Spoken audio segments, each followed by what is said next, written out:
मुख्यमंत्री की अध्यक्षता में हुई कैबिनेट बैठक, जिसमें बुंदेलखंड के विकास के लिए कई महत्वपूर्ण निर्णय लिए गए।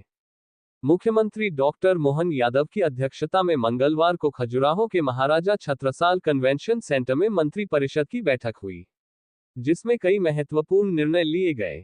इस अवसर पर मुख्यमंत्री डॉक्टर मोहन यादव ने मीडिया से चर्चा करते हुए कहा कि बुंदेलखंड के औद्योगिक विकास और रोजगार संपन्न बनाने, सिंचाई सुविधाओं के विस्तार जैसे और बुंदेलखंड क्षेत्र में औद्योगिक विकास को गति देने के उद्देश्य से सागर के औद्योगिक क्षेत्र मसवाए ग्रंथ के लिए एक विशेष औद्योगिक प्रोत्साहन पैकेज को मंजूरी दी गई है। सारी बात आ गई है।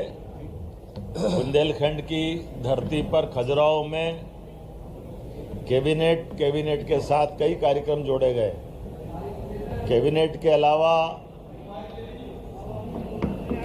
के अलावा कई सारे काम हमने जोड़े हैं, जिसमें जंगल सफारी, हमारी पन्ना टाइगर रिजर्व पार्क की बहुत अनूठी धरोहर है।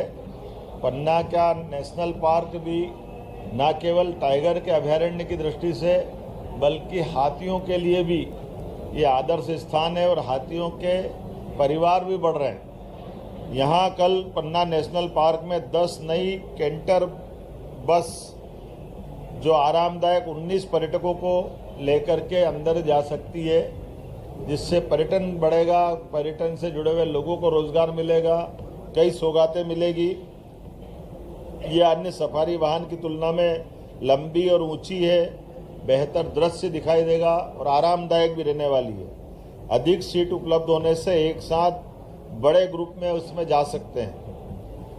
एक और बड़ी सौगात, जिस कन्वेंशन सेंटर में हमने ये पूरी बैठक का आयोजन किया है, G20 के बाद इस कन्वेंशन का प्रदेश में देश के लिए अंतर्राष्ट्रीय स्तर पर बेहतर उपयोग हो सके, इसलिए कैबिनेट भी की और समीक्षा बैठक करते हुए पूरे प्रदेश का और देश का ध्यान आकर्षित किया है। इससे जोड़कर एक 5 स्टार होटल बना करके भविष्य में ये इसी प्रकार के आयोजनों के लिए और अच्छे से उपयोग में आए, तो PPP मॉडल पर इसके लिए भी हमने प्लान बनाया।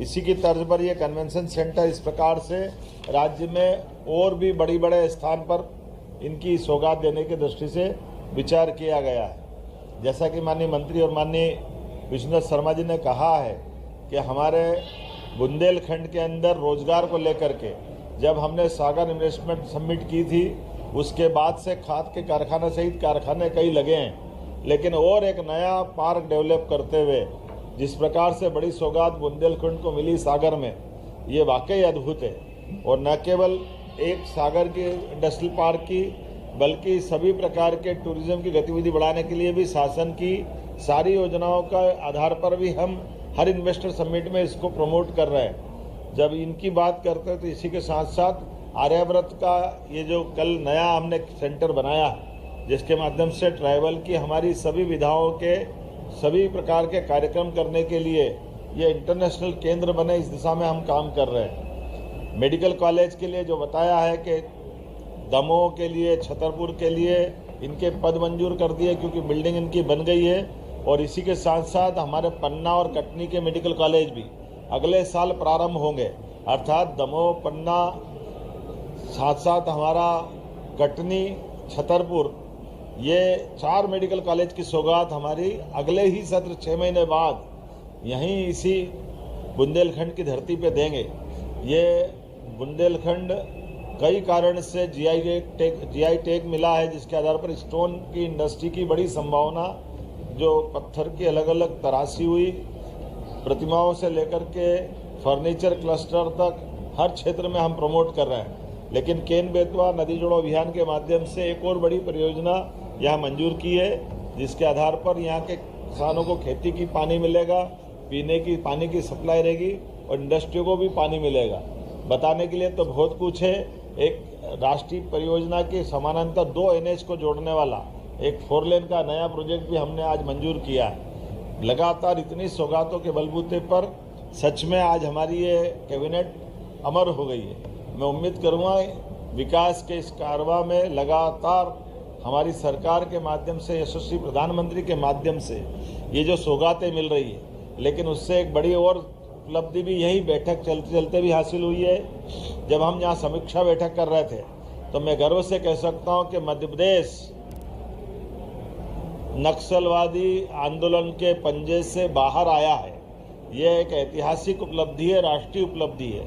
यशस्वी प्रधानमंत्री श्रीमान नरेंद्र मोदी जी, यशस्वी गृह मंत्री श्रीमान अमित शाह जी के नेतृत्व में उनके कुशल मार्गदर्शन और सहयोग के बलबूते पर मध्य प्रदेश लाल सलाम को आखिरी सलाम कर चुका है। ये हमारी कानून के आधार पर व्यवस्था चलाने का बड़ा उल्लेखनीय उदाहरण है।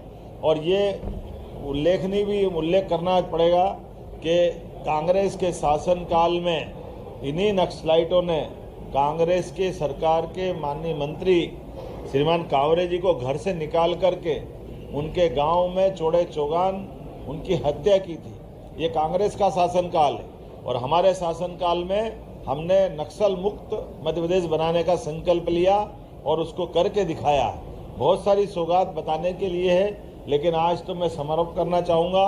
यहाँ के बाद लाडली बहना की योजनाओं का एक बड़ा कार्यक्रम हमारा हर बार की तरह इस साल इस महीने का भी होने वाला है और उसके माध्यम से भी बहुत सारी सौगातें जिनका भूमि पूजन लोकार्पण हम करने वाले हैं। इसमें सांदीपनी विद्यालय से लगा करके और भी बहुत सारी सौगात है। अर्थात बुंदेलखंड की धरती पर ये वीरों की और महावीरों की धरती है।